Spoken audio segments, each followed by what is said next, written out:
بسم اللہ الرحمن الرحیم۔ آج میں انشاءاللہ سورہ الرحمن حسب معمول کا مختصر جمع ہو کے ساتھ پھر الرحمن مطلب واضح علم القرآن، الرحمن یہ مبتدا ہے، علم القرآن خلق الانسان کو پیدا کیا، علمہ البیان اور انسان کو سکھایا بیان، اپنی بات کو بان یبینونتن کا معنی ہوتا ہے جدا ہونا، طلاق بائن کا لفظ یعنی وہ طلاق جس رشتہ ختم ہو جائے، ایک طلاق رجعی ہوتی ہے کا مطلب مرد کو رجوع، بائن کا مطلب بینونت ہو، بین اس میں حق اور باطل جدا جدا ہوتے ہیں، تو مبین بیان کرنے والا، تو بیان اسی ظاہر کر ایکسپلین کر واضح کر سکتا۔ الشمس والقمر بحسبان، سورج اور چاند حسبان حساب کے ساتھ، حسبان حساب کو اندازے کے ساتھ، ایسے ہی تکا نہیں ہے اٹھائے جہاں مرضی جو چاند اس طرح سفر کر، ایسا نہیں ہے، حساب کے کیلکولیشن ہے، اس کیلکولیشن کے حساب سے وہ سفر۔ والنجم والشجر، نجم کہتے ہیں بیلوں کو جو بغیر تنے کے پودے، اور شجر کہتے ہیں جو تنے والے ہوتے ہیں، تو بیلیں اور جو تنے والے پودے یا درخت ہیں، یسجدان یہ دونوں سجدہ کر، سجدے کا مطلب کیا ہے میں بتا رہا ہوں، والسماء رفعها اور آسمان، رفعها اللہ نے آسمان کو بلند کر، ووضع المیزان اور رکھ دیا اس نے ترازو، کوئی بھی ناپنے کا پیمانہ ہو میزان کا، اس میں آلہ ہے، وزن یوزی پڑھا جاتا ہے، وزن یزین وزن، ضرب ضربن وزن کرنا، میزان یہ تولنے کو بھی کہتے ہیں اور تولنے کے آلے کو بھی، آلے کا مطلب کیا ہے، مفعال کے وزن پر میں نے بتایا تھا نا جب گرامر شروع اصل میں تھا میزان وزن سے، فعال کا وزن تولنے کا آلہ، یعنی کوئی بھی چیز جو پیمانہ ہو صحیح اور غلط میں فرق کرنے کا، چیزوں کا کتنا اس کے اندر ویٹ ہے، اس کو میزان کہا۔ اللہ تطغوا فی المیزان، اللہ اصل میں تھا ان لا، تو ان مصدریہ ہے، لئلا تطغوا فی، مصدریہ نہیں ہے، لئلا یہاں لام محذوف، یعنی ہم نے میزان کو اس لیے رکھ دیا تاکہ لا تطغوا کہ تم سرکشی مت کرو، فیزان تولنے، چیز کو ناپنے میں تولنے میں سرکشی کرو، حد سے تجاوز مت کرو، صحیح صحیح تول۔ اچھا وضع المیزان، ہاں وَأَقِيمُوا الْوَزْنَ بِالْقِسْطِ اور سیدھا کرو وزن کو انصاف کے ساتھ، قسط انصاف کو یعنی سیدھا کرو وزن کو انصاف کے ساتھ، وَلَا تُخْسِرُوا الْمِيزَانَ اور تولنے میں خسارہ مت کرو، کمی مت کرو، اخسار خسارے سے نکلا ہے نا، اردو میں بھی یہ لفظ استعمال، وَالْأَرْضَ وَضَعَهَا اور زمین کو رکھ دیا اس نے، لِلْأَنَامِ مخلوق کے، انام مخلوق کو، فِيهَا فَاكِهَةٌ پھل ہیں، والنخل اور کھجوریں ہیں، یعنی کھجور کے درخت کو نخل کہا جاتا ہے، ذات الاکمام چھلکوں والے، کم غلاف کو کہتے ہیں، یعنی غلاف یعنی کم اصل میں آستین کو کہتے ہیں، اور اکمام اس کی جمع آتی ہے، تو اکمام سے یہاں مراد ہے پھلوں کے جو غلاف ہوتے ہیں ان کو کہا جاتا ہے، کھجور کے اوپر تو چھلکا ہی ہوتا ہے، شاید اسی پر اس کا اطلاق۔ والحب ذو العصف اور دانے یعنی غلہ، دانے سے مراد گندم، جو اس طرح کے جو بھی اناج ہم کھاتے ہیں زندہ رہنے کو حب کہا جاتا ہے، قرآن میں آنا فالق الحب والنوا، نوا گٹلی کو کہتے ہیں کہ اللہ تعالیٰ دانے اور گھٹلی پھاڑنے والا ہے، تو حب کا مطلب دانے، ہر دانے کو نہیں کہا جاتا حب، وہ جو کھانے والے دانے اس کو ہم ترکاریاں کہتے ہیں، غلہ کہتے ہیں۔ والحب ذو العصف اور اس نے غلہ پیدا کیا، ذو العصف چھلکوں والا، عصف پتے کو بھی کہتے ہیں جو باریک غلاف ہوتا ہے ترکاریاں، جیسے گندم اور جو کے اوپر چھلکا ہوتا ہے، تو چھلکوں والے غلوں کو پیدا کیا اس نے، والریحان ریحان کا معنی وہ بھی ہے اور مطلق رزق کو بھی، کوئی بھی کھانے کی چیز ہو پاکیزہ کی طرف انسان کی طبیعت مائل ہوتی اس کو بھی ریحان کہا، تو اس کے دو ترجمے کیے، ایک تو یہ کہ دانے چھلکوں والے، والریحان اور بقیہ کھانے کی، اور ایک ترجمہ کیا گیا خوشبو، قرآن میں خوشبو کے معنی میں فروح وریحان وجنت، سورہ واقعہ فبأي آلاء ربكما، تو ریحان سے مراد کوئی مخصوص خوشبو نہیں ہے، ریحان کا مطلب جو بھی خوشبودار پودے ہوتے، فبأي آلاء ربك اے جنات اور ماں کا مطلب اپنے رب کی کون کون سی نعمتوں کو، تکذبان کذب یکذبن، چونکہ جن اور انسان دونوں کو خطاب ہے، تثنیہ کا صیغہ لایا، تکذب تم اپنے رب کی کون کون سی نعمت، خلق الانسان پیدا کیا اس نے انسان کو، من صلصال، صلصال کہتے ہیں کھنکھناتی، اور الفخار جو پکی ہوئی مٹی ہوتی ہے نا، اس کو آگ میں پکایا ہوا، تو وہ چونکہ آگ میں پکائی بھی نہیں تھی اس لیے کل فخار کہا، یعنی کاف تشبیہ، آگ میں پکائی ہوئی کی طرح سلسال تھی، تو کھنکھناتی کا مطلب کیا کہ بجنے والی، یعنی اگر اس کو دوسری مٹی پہ مارا جائے تو آواز آتی، جو پکی ہوئی مٹی ہوتی ہے نا آگ پہ پکی ہوئی جیسے اینٹ، وہ تو بہت زور سے آواز مارتی ہے، تو یہ آگ پہ پکی ہوئی نہیں تھی لیکن آگ پہ پکی ہوئی کی طرح مٹی، اور سلسال اگر اس کو مارا جائے تو اس میں سے ایک آواز آتی تھی، جیسے جب مٹی سخت ہو جاتی ہے تو اس کو آپ ماریں تو وہ آواز آتی ہے۔ خلق الانسان من صلصال کالفخار، اس نے پیدا کیا انسان کو کھنکھناتی جو فخار کی طرح تھی. فخار کا اردو میں کیا ترجمہ ہوگا؟ پکی ہوئی مٹی سے ہم کر سکتے ہیں. وَخَلَقَ الْجَانَّ مِن مَارِجٍ مِن نَار، اور پیدا کیا اس نے جنات کو. جان جنات کی جنس ہے، جنات کو. من مارج من نار، مارج کہتے ہیں شعلے کو اس میں دھواں نہ ہو. جب آگ جلتی ہے نا تو بہت صاف ستھری جب آگ ہوتی ہے تو اس میں جیسے ہم گیس کا چولہا جب جلاتے ہیں تو کیسی پیور آگ نکل رہی ہوتی ہے، اس میں گیس جل. لکڑیاں جب ہم جلاتے ہیں تو اس میں دھواں بہت زیادہ ہوتا ہے. جو صاف ستھری آگ ہوتی ہے جس میں دھواں نہیں ہوتا، تو یہ مراد ہے مارج، اس شعلے کو کہتے ہیں. من مارجن، اور جنات کو پیدا کیا اس نے آگ، من نارن، آگ کے، مارجن شعلے سے، وہ صاف ستھرا شعلہ جس میں دھواں نہیں ہو. فَبِأَيِّ آلَاءِ رَبِّكُمَا، بس اپنے رب کی کون کون سی نعمتوں کو تم اے جنات اور رب المشرقین، دو مشرقوں کا مالک ہے، ورب المغربین، اور دو مغربوں کا مالک. فَبِأَيِّ آلَاءِ رَبِّكُمَا تُكَذِّبَانِ، بس تم اپنے رب کی کون کون سی جھٹلاؤ گے. مرج البحرین،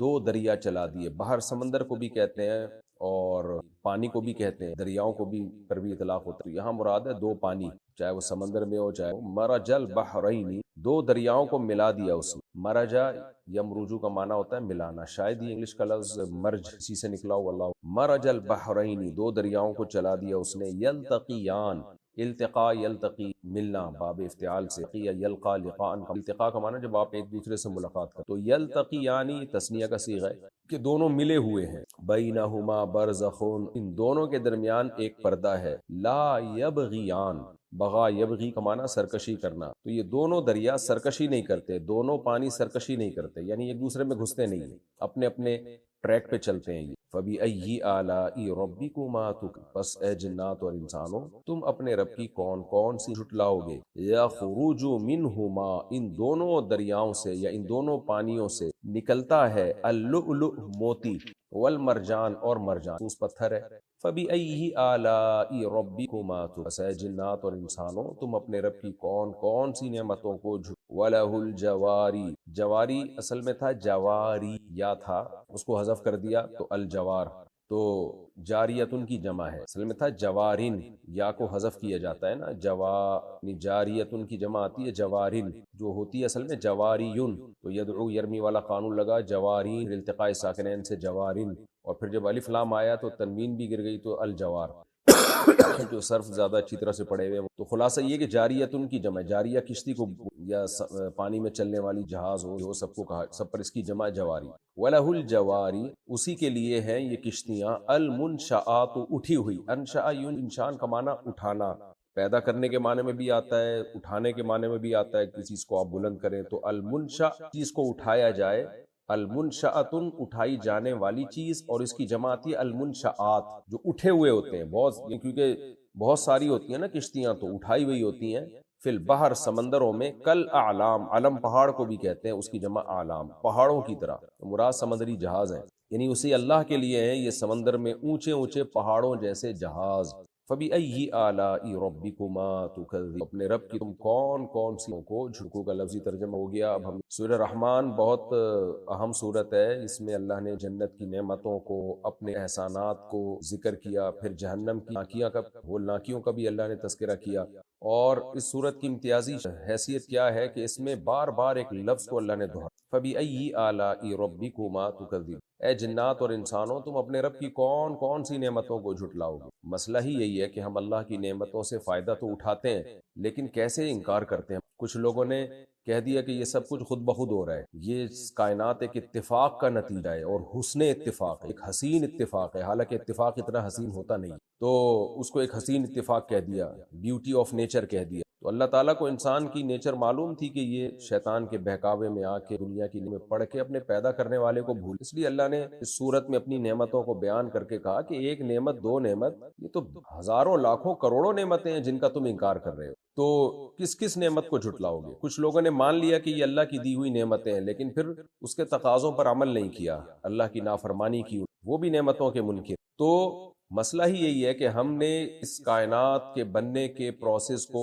اور اس میں جو انسان کو کروڑہا نعمتیں ملی ہوئی ہیں، ان تمام نعمتوں کو حسن اتفاق کہہ دیا. آج میں ویڈیوز دیکھتا ہوں نا، جو سائنسی ویڈیوز، تو ہر سائنٹسٹ ایک ہی بات کر رہا ہوتا ہے، کروڑوں سال میں ایوالو ہو کے ایسا ہوا ہے، یہ خربوزہ کروڑوں سال میں ایوالو ہو کے ایسا بن گیا. ہم جو خشکی پہ آئے ہیں تو اصل میں پانی میں تھے، تو پانی سے باہر جھانک جھانک کے دیکھا کرتے تھے، تو باہر کے انوائرمنٹ سے ہم متاثر ہونا شروع ہو گئے اور ہماری باڈی نے اپنے آپ کو خشکی کے حساب سے ڈھالنا شروع کر دیا، لہٰذا ایوالو ہو کے ہم باہر آ گئے۔ تو کبھی مچھلیوں کو دیکھا آپ نے باہر آ کے اچھل اچھل کے وہ ایوالو ہونے کی کوشش کر رہی ہو؟ خیر میں اس بحث میں ابھی نہیں جاتا۔ تو ہر چیز کو ایوالو ہونے کے کھاتے میں ڈال کے حسن اتفاق قرار دے دیا۔ یہ عجیب بات ہے بھائی، اتنا حسین اتفاق کبھی بھی اتفاق سے ہو نہیں سکتا۔ تو اس لیے اللہ تعالیٰ اپنی نعمتوں کو بیان کرتے ہیں۔ تم نے بولنا کیسے سیکھ، تم کھنکھناتی مٹی سے پیدا کیسے ہو گئے؟ پہلی مرتبہ تو کوئی سیل تو پیدا ہوا ہوگا نا۔ اگر آپ آدم علیہ السلام کے مٹی سے پیدا ہونے کو نہیں مانتے تو کوئی چیز تو مٹی سے اور پانی سے پیدا ہوئی ہوگی نا پہلی مرتبہ، وہ کیسے پیدا ہو گئی؟ بیسیوں نہیں کروڑوں اعتراضات ہوتے ہیں اس خدا کے انکار پر اور خدا کی نعمتوں کے انکار۔ اس لیے اللہ نے اس صورت میں تو بار بار ایک لفظ کو دہرایا، بھئی اس نعمت کو نہیں، اس نعمت کو نہیں، کس کس کو جھٹلاؤ گے؟ اور شروع صورت کی اللہ کے اس نام سے جو اللہ کو سب سے زیادہ محبوب ہے، الرحمن، کیونکہ کافر جب خدا کا انکار کرتا ہے، ایتھیسٹ جب خدا کا انکار کرتا ہے تو اصل میں وہ اللہ کی رحمتوں کا انکار کر رہا ہوتا ہے، نعمتوں کا انکار کر رہا ہوتا ہے۔ تو اللہ نے کہا کہ اللہ کو اللہ کے نام رحمان سے پہچانو، کہ اس نے اتنی نعمتیں دی ہیں کہ صرف اس کا وجود ثابت نہیں ہوتا، اس کا رحمان ہونا بھی ثابت ہوتا ہے ان نعمتوں سے۔ اس لیے اللہ نے اس سورت کو شروع کیا الرحمن۔ رحمان جو ہے علم القرآن، اس نے قرآن سکھایا۔ سب سے پہلی نعمت اللہ نے قرآن ذکر کی، یعنی تخلیق انسان سے بھی پہلے، حالانکہ انسان تو پہلے پیدا ہوا ہے اور پھر اللہ نے انسان کو قرآن سکھایا، لیکن اللہ نے خلق الانسان کا تذکرہ بعد میں کیا، علم القرآن کا پہلے کیا، اس لیے کہ اگر اللہ انسان کو قرآن نہ سکھاتے تو شاید آج میں بھی ایتھیسٹ کی طرح ملحد ہوتا اور یہی باتیں کر رہا ہوتا کہ ہم سب خود بخود بنے۔ تو اس لیے اللہ کا انسانوں پر جو احسان ہے نا، وہ وحی کی تعلیمات ہیں، کہ وحی کے ذریعے اس نے پیغمبروں کے ذریعے بھیج کے انسان کو ہدایت دی ہے۔ اگر وحی نہ ہوتی تو انسانوں سے بڑا درندہ اس کائنات میں کوئی نہیں ہوتا، اس سے بڑا حیوان اس کائنات میں کوئی نہیں ہوتا۔ اس لیے اللہ تعالیٰ نے انسان پر جو روحانی انعام ہے نا، اس کا پہلے تذکرہ کیا، اور تخلیق کا، انسان کو پیدا کرنے کا بعد میں تذکرہ کیا، کہ پیدا کرنا یہ اصل انعام نہیں ہے، پیدا کرنے کے بعد تمہیں ہدایت دینا، گائیڈنس تمہارے لیے مہیا کرنا وحی کے ذریعے، کیونکہ وحی کے نور کے بغیر انسانی عقل گمراہی ہے۔ اسی عقل نے ہومو سیکسولیٹی کو دنیا میں پروموٹ کیا، اسی عقل نے زنا کو لیگل کیا، اسی عقل نے شراب کو لیگل کیا، اسی عقل نے والدین کے اولڈ ہاؤس میں جمع کرانے کو لیگل کیا۔ تو خالی عقل سے آپ فیصلے کرنا شروع کر دیں تو ہو سکتا ہے کچھ وقت میں بہن سے شادی کو بھی یہ لوگ الاؤ کر دیں، اور مقدس رشتوں کی بھی دھجیاں اڑا دیں یہ لوگ۔ اس لیے اللہ نے فرمایا کہ الرحمن، رحمان نے علم القرآن، قرآن سکھایا ہے۔ تو قرآن تو ہے، لیکن قرآن سے پہلے جو قومیں گزری ہیں تو ان کو تورات سکھائی، ان کو انجیل سکھائی، آدم علیہ السلام کی وحی اور ابراہیم علیہ السلام کے صحیفے سکھائے، لیکن چونکہ یہ قرآن اس امت پہ نازل ہو رہا ہے اس لیے اللہ نے قرآن کا خلق الانسان، انسان کو پیدا کیا، یہ ایک مادی نعمت تھی۔ علمہ البیان، اور انسان کو بولنا سکھا۔ دنیا میں کوئی مخلوق اس طرح سے اپنی بات کو ایکسپلین کر کے دوسرے تک نہیں پہنچاتی جیسے انسان پہنچا دیتا۔ یہ بھی اللہ کی ایک نعمت ہے، اس کے اندر یہ صلاحیت رکھی۔ جانور مخصوص آوازوں سے ایک مخصوص پیغام دیتے ہیں، اس کے علاوہ کچھ بھی نہیں۔ تو اللہ نے انسان کو قرآن سکھایا بھی اور بولنا بھی سکھایا اس کو، جس سے وہ اپنی بات دوسروں تک پہنچا دیتا۔ الشمس والقمر بحسبان، انسان جب اپنے اندر جھانکتا ہے اسے اللہ کی نشانیاں نظر آتی ہیں، کیسے اسپیڈ کے ساتھ اپنی زبان کو گھما گھما کے وہ اپنی باتوں کو پرو رہا ہوتا ہے الفاظ کی لڑی میں، اور کیسے دوسرے کے کان تک پہنچا رہا ہوتا ہے، کیسے وہ شخص، سامنے والا شخص اس کی بات کو کیچ کر کے اس کی بات کا مطلب سمجھ رہا ہوتا ہے۔ تو یہ بھی اللہ کی قدرت کی دلیل، اور اس کائنات میں بھی ہمیں ایک صورت ترین مینجمنٹ نظر آتی ہے۔ وہ مینجمنٹ میں چونکہ سورج اور چاند ہمیشہ نظر آتے ہیں، اللہ تعالیٰ نے کہکشائیں اور جو آگے جو آج سائنس بہت کچھ دریافت کر رہی ہے، باریکیوں کو اللہ نے بیان نہیں کیا اس موقع پہ، وہ چیز بیان کی ہے جو ایک گنوار اور جاہل اور پینڈو جو بیچارہ بالکل دیہاتی ہو اس کی سمجھ میں بھی آسانی سے آ جائے۔ جاہل سے میری مراد یہ ہے کہ جو جدید سائنسی علوم سے غافل ہے۔ تو ہر شخص کی، کیونکہ قرآن ہر ایک کے لیے ہے، جو سائنسی باریکیوں کو نہیں جانتے ان کے لیے بھی قرآن نازل ہوا۔ اس لیے اللہ نے ایک علامت کے طور پر دو یعنی اجسام کا ذکر کیا، الشمس والقمر بحسبان، فرمایا سورج اور چاند ایک حساب سے۔ کیسے ہو سکتا ہے اتنی صورت مینجمنٹ سورج اور چاند کی؟ ایک مخصوص دائرے میں چلتے چلے جا رہے ہیں، اربوں خربوں سال سے اپنے ٹریک سے دائیں بائیں ذرا بھی نہیں ہٹتے، تو یہ خود بخود نہیں ہو سکتا۔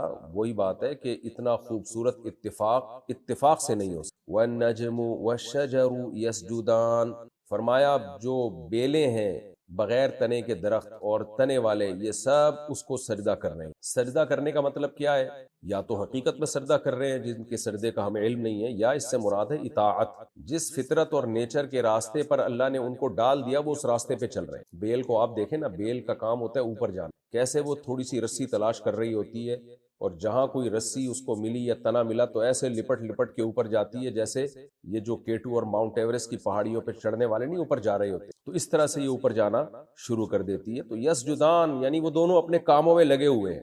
درخت بھی ایک خاص ٹائم تک بڑھے گا، پھر پھول نکلیں گے، پھر پھل پیدا ہوں گے، تو ایک خاص ٹریک پہ اللہ نے ان سب کو چلا دیا اور وہ گردن جھکا کے چلے جا رہے ہیں۔ وَالسَّمَاءَ رَفَعَهَا وَوَضَعَ الْمِيزَانَ، اور آسمان کو اس نے بلند کیا، وَوَضَعَ الْمِيزَانَ، اور ترازو رکھ دیا۔ وضع کہتے ہیں کوئی بھی چیز رکھنا، ایجاد کرنا، جیسے ہم کہتے ہیں نا یہ واضع لغت نے یہ لفظ وضع کی، یعنی اہل لغت نے یہ لفظ ایجاد کی۔ ایجاد کے معنی میں بھی بہت سارے معنی میں اس نے ترازو رکھ دیا، یعنی پیدا کیا ترازو۔ ترازو سے یہاں مراد کوئی بھی جو حق اور باطل کو ناپنے کا پیمانہ ہو، صحیح اور غلط کو ناپنے کا پیمانہ ہو، ہر طرح کے پیمانے کو، معیار کو میزان کہا جاتا ہے۔ تو کوئی بھی چیز جس کے ذریعے انصاف ہو سکے، کوئی تو کرائٹیریا ہوتا ہے نا جس کے ذریعے ہم یہ کہتے ہیں کہ یہ ظلم ہے، یہ عدل ہے، یہ غلط ہے، یہ صحیح ہے۔ تو وزن کرنے کا آلہ، کس چیز میں کتنا وزن ہے، کون سی چیز کتنی ویلیویبل ہے، یہ تمام معنی میں یہ لفظ استعمال ہوتا ہے۔ تو اللہ نے میزان رکھ دیا۔ اللہ تطغوا فی المیزان، کیوں رکھا؟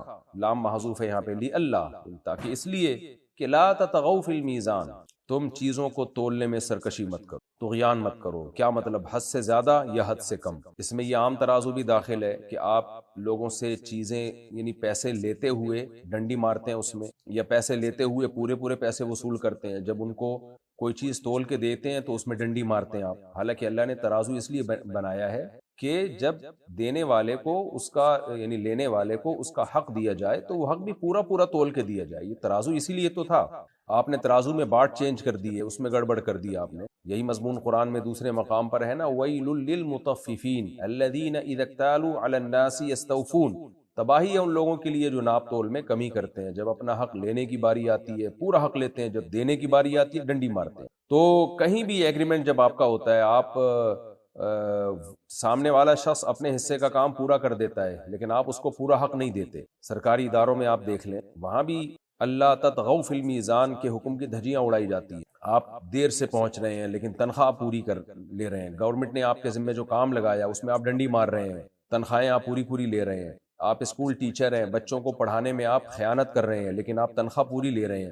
تو اس آیت کا مفہوم بہت وسیع ہے، یعنی اللہ نے دنیا میں عدل رکھا ہے، اور عدل کو ناپنے کے پیمانے بھی رکھے ہیں۔ وہ پیمانے زمانوں کے حساب سے چینج ہو سکتے ہیں۔ عقل بھی ایک پیمانہ ہے جو آپ کو بتاتی ہے صحیح کیا ہے غلط کیا ہے، لیکن آپ کی عقل آپ کے حق میں تو بڑا زبردست فیصلہ کر رہی ہے، کام کر رہی ہے، جب دوسروں کے بارے میں وہ عقل غلط فیصلہ کر رہی ہوتی ہے تو یہ بھی لا تطغوا فی المیزان میں داخل ہے۔ آپ دیکھیں نا یہ عالمی طاقتیں جب غزہ کے مظلوم بچے قتل ہو رہے ہیں، شہید ہو رہے ہیں، معذور ہو رہے ہیں، تو وہاں ان کی عقل خاموش ہو جاتی ہے، اندھی ہو جاتی ہے، اور جب انہی میں سے کسی ایک پہ ذرا سا ظلم ہو تو کیسے ساری دنیا مل کے چیختی ہے۔ تو یہ بھی لا تطغوا فی المیزان میں داخل ہے۔ اللہ نے جو عقل کا ترازو رکھا ہے وہ اس لیے نہیں کہ دوسروں کے ظلم کو کسی اور طرح سے تولا جائے اور اپنے پر ہونے والے ظلم کو بہت زیادہ وزن دے دیا جائے، تو یہ بھی غلط ہے۔ تو یہ بہت وسیع آیت ہے قرآن کی۔ فرمایا اللہ تطغوا فی المیزان، ہم نے میزان اس لیے رکھا کہ تم میزان میں یعنی تولنے میں، چیزوں کو تولنے میں سرکشی مت کرو۔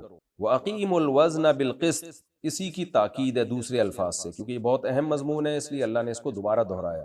اور تم وزن کو انصاف کے ساتھ تولا کرو، انصاف کے ساتھ سیدھا کرو اس کو۔ سیدھا کرنے کا مطلب وہی عدل، یعنی عدل پراپر وے میں ہونا چاہیے۔ وَلَا تُخْسِرُوا الْمِيزَانَ، اور وزن میں گھاٹا مت کرو۔ جب یعنی گھاٹے کا مطلب کیا ہے کہ جب دوسرے کو اس کا حق دینے کا وقت آئے تو پورا تول کے دیا کرو، گھاٹا مت کیا کرو۔ تو یہ آیت بھی بہت مفہوم ہے کہ جب آپ دوسرے پہ ہونے والے ظلم کو تولیں اپنے ترازو سے، تو جو آپ پہ جو ظلم ہوا تھا نا، آپ نے اس ترازو سے اپنے ظلم کو جتنا ویٹ دیا تھا، دوسرے پہ ہونے والے ظلم کو بھی آپ اتنا ہی ویٹ دیں، اتنی ہی ویلیو دیں، اتنا ہی وزن دیں آپ۔ تو لا تخسروا المیزان، وزن میں کمی مت کیا کرو۔ والارض وضعها للانام، اور زمین کو اس نے وضع کیا۔ وضع کا معنی رکھنا بھی ہے، نصب کرنا بھی ہے، ایجاد کرنا بھی ہے۔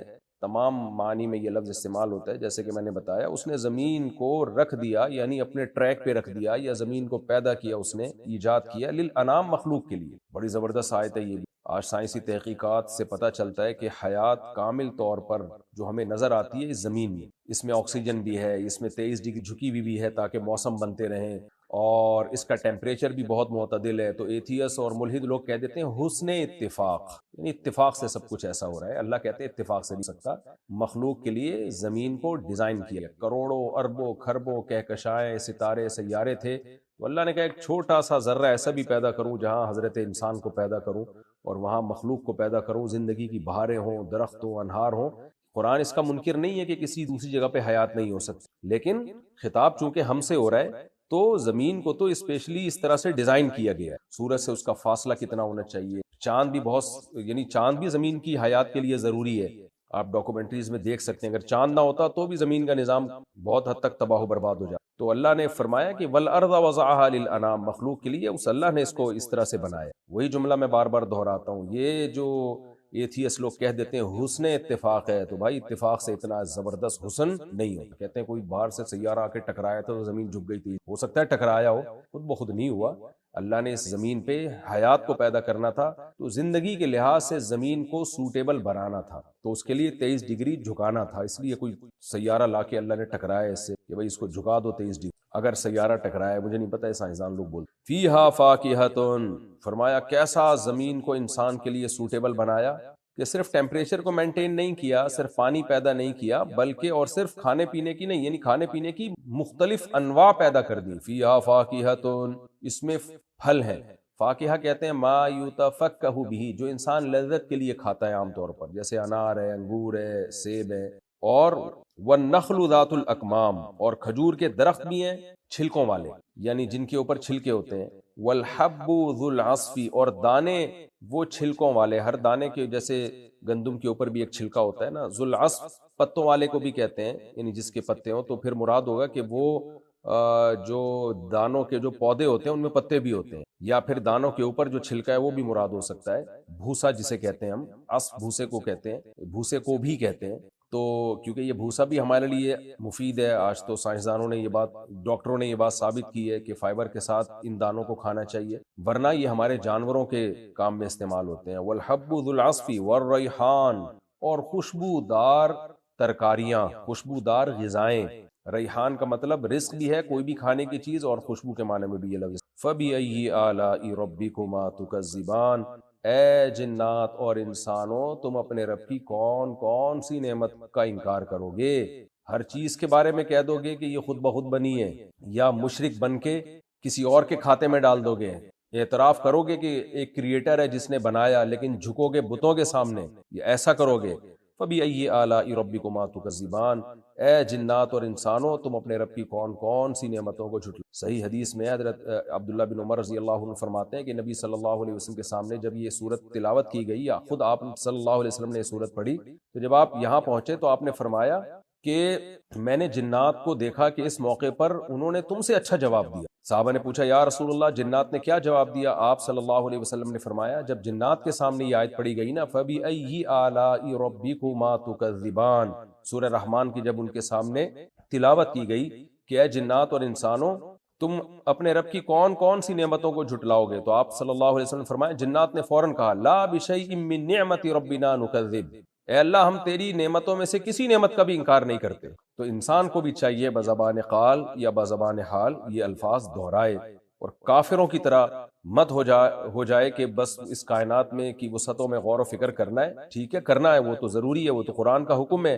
لیکن غور و فکر کر کے اپنے خالق تک بھی ہمیں پہنچنا ہے۔ تو فَبِأَيِّ آلَاءِ رَبِّكُمَا تُكَذِّبَانِ، ہم بھی جواب میں یہی کہتے ہیں لا بِشَيْءٍ مِّن نِعْمَةِ رَبِّنَا نُكَذِّبُ، اے اللہ ہم ملحدین اور ایتھیس لوگوں کی طرح نہیں ہیں، ہم تیری نعمتوں میں سے کسی نعمت کا بھی ہم انکار نہیں کرتے۔ خلق الانسان من صلصال کالفخار، اس نے انسان کو پیدا کیا ایک کھنکھناتی ہوئی بجتی ہوئی مٹی سے جو پکی ہوئی مٹی کی طرح ہے۔ اس کی حقیقت پورے طور پر اللہ ہی جانتے ہیں۔ اس مٹی میں پانی میں گارا ملا کے اور اس کو ایک پروسیس سے گزارا گیا، وہ ہمیں نہیں پتا وہ پروسیس چند لمحوں کا تھا یا کروڑوں اربوں کھربوں سال کا تھا، قرآن اس سے خاموش ہے، اور جن باتوں سے قرآن خاموش ہے ہمیں اس پہ بحث کرنے کی اجازت نہیں ہے، لیکن اتنی بات ہے کہ وہ ایک سڑی ہوئی مٹی تھی، بدبودار مٹی تھی، یعنی اس مٹی کو ایک پروسیس سے گزارا گیا جس سے اس میں اسمیل پیدا ہوئی، بدبو پیدا ہوئی۔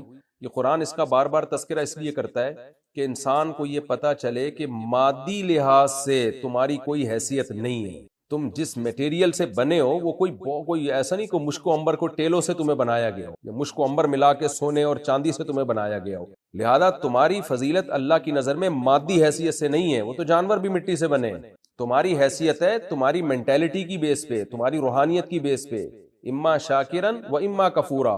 کون ہے جو اللہ کے حکام کے سامنے اپنی خواہشات کو قربان کر دیتا ہے، اور کون ہے جو خواہشات میں پڑھ کے جانوروں جیسی زندگی گزارتا ہے؟ تو انسان کو فضیلت اعمال کی بیس پہ ہے، اس کی باڈی کی بیس پہ نہیں ہے انسان کو فضیلت۔ وَخَلَقَ الْجَانَّ مِن مَارِجٍ مِّن نَار، اور فرمایا جنات کو اس نے بنایا آگ کے بھڑکتے ہوئے شعلے سے۔ کیسے بنایا اس کی حقیقت بھی اللہ جانتا ہے۔ آگ ظاہر ایک انرجی ہے، تو انرجی سے اللہ نے چیزوں کو بنایا، فرشتوں کو لائٹ سے بنایا ہے، روشنی سے۔ اب یہ کہنا کہ بھئی سائنسدان تو اس بات کا اعتراف نہیں کرتے، تو سائنسدان نہ اعتراف کر سکتے ہیں نہ انکار کر سکتے ہیں کہ چیز ایسی ہے کہ سائنسدانوں کے اوپر کی چیز ہے، یعنی یہاں تک سائنس پہنچی نہیں، عین ممکن ہے پہنچ جائے مستقبل میں۔ تو خوب سمجھ لیں، سائنس جب کسی چیز کا انکار کرتی ہے تو دو وجہ سے، یا تو اس بیس پہ کہ وہ سائنس کے حدود میں ایک چیز آ رہی ہوتی ہے اور وہ انکار کرتے، تو یہ انکار معتبر ہوتا ہے، مانا جاتا ہے۔ ایک چیز ہوتی ہے کہ سائنس کے ہم یہاں تک پہنچے ہی نہیں، جب پہنچا ہی نہیں ہے تو اس میں کیسے انکار کیا جا سکتا ہے کہ ایک چیز آپ کے علم کے لیول سے باہر ہے۔ ہاں سائنسدان یہ دعویٰ کر دے کہ اس کائنات میں جو کچھ ہے سب پر ہم مطلع ہو گئے ہیں، پھر ہم کہیں گے بھائی جب آپ کو سب پتہ ہے تو یہ کیوں نہیں پتہ؟ لیکن سائنس نے ظاہر ہے ایسا دعویٰ کیا نہیں، اور شاید قیامت تک کر بھی نہ سکے، انسان کی دماغ اور عقل علم بہرحال محدود ہے۔ فرمایا رب المشرقین فبأی آلاء ربکما تکذبان، اپنے رب کی کون کون سی نعمتوں کو جھٹلاؤ گے، یعنی مٹی سے انسان کو بنانا اور جنات کو بنانا اور تخلیق کے مراحل سے گزارنا انسان کو، اور پھر یہ زندگی کی نعمت دینا، یہ بہت بڑی اللہ کی نعمت، یہ بھی حسن اتفاق نہیں ہے، خوب سمجھ لیں۔ رب المشرقین و رب المغربین، دو مشرقوں کا اور دو مغربوں کا مالک۔ قرآن ایک جگہ کہتے ہیں رب المشرق و رب المغرب، اللہ مشرق اور مغرب کا مالک ہے، کہیں اللہ کہتا ہے رب المشارق والمغارب، بہت سارے مشرقوں کا اور بہت سارے مغربوں کا مالک ہے، اور یہاں قرآن کہہ رہا ہے دو مشرق اور دو مغرب۔ کس طرح سے تطبیق ہے بھائی؟ اگر سورج جہاں جہاں سے نکلتا ہے ان تمام کو ایک ہی سمت قرار دیا جائے، چار سمتیں ہیں نا، تو پھر ایک مشرق ہے اور ایک مغرب ہے۔ سورج جہاں سے نکلتا ہے وہ ایک مشرق ہے، اور جہاں غروب ہوتا ہے وہ ایک مغرب ہے، کیونکہ چار سمتیں ہیں۔ اور مشارق کا کیا مطلب ہے کہ سورج نکلنے میں جو بھی کنٹریز ایکویٹر کے دائیں یا بائیں جانب ہیں تو روزانہ سورج اپنی ڈائریکشن مشرق اور مغرب میں چینج کرتا ہے، کہیں نہ کہیں تھوڑا سا، چاہے وہ 1 ڈگری کا فرق ہو یا 0.001 ڈگری کا فرق ہو، وہ ہوتا ضرور ہے۔ صرف ایکویٹر ایسا ہے جس کا ایک ہی مشرق اور ایک ہی مغرب ہے، جو ایکویٹر پہ جو کنٹریز ہیں جو بالکل ہی بیچ میں ہیں، ورنہ دنیا کے اکثر ممالک میں کیا ہوتا ہے کہ سورج روزانہ مشرق کو چینج کر رہا ہوتا ہے، روزانہ مغرب بھی چینج ہوتا ہے اس کا، یعنی غروب کی سمت کی ڈائریکشن بھی اور نکلنے کی ڈائریکشن بھی۔ تو اس لیے ان 365 مشرق ہوتے ہیں جو سال میں 365 دنوں میں، اور 365 مغرب ہوتے ہیں، تو اس لحاظ سے اللہ نے ان کو مشارق جمع اقصا ہے، بہت سارے مشرق اور بہت سارے مغرب، تو اس لحاظ سے اللہ نے کہا کہ ان مشرقوں کا بھی مالک ہے اور مغربوں کا بھی مالک۔ اور مشرقین کا مطلب کیا ہے کہ سردیوں میں جہاں سے سورج نکلتا ہے نا وہ ایک پوائنٹ ہے، اور گرمیوں میں بالکل اس کے مخالف سمتیں چلا جاتا ہے، تو یہ دوسرا پوائنٹ ہے، یعنی مشرق کی دو انتہاؤں کو 2 پوائنٹ کہا گیا اور مغرب کی دو انتہاؤں کو 2 پوائنٹ کہا گیا، تو اس لحاظ سے 2 مشرق اور 2 مغرب کا مالک کا مطلب یہاں بھی یہ اللہ کی قدرت ہے کہ کیسے انسان کی خدمت کے لیے اس نے سورج میں بھی موومنٹ پیدا کی ہے کہ ایک تو مشرق سے مغرب ڈوبنا بھی ہے اور روزانہ ڈائریکشن چینج کرنی ہے تاکہ موسم چینج ہو، اور موسموں کی وجہ سے جو زمین میں تغیرات ہوتے ہیں وہ تغیرات پیدا ہوتے ہیں، یہ بھی اللہ کی بہت بڑی نعمت ہے۔ اس لیے آگے فرمایا فَبِأَيِّ آلَاءِ رَبِّكُمَا تُكَذِّبَانِ، پس تم دونوں یعنی اے جنات اور اے انسانوں اپنے رب کی کون کون سی نعمتوں کو جھٹلاؤ گے۔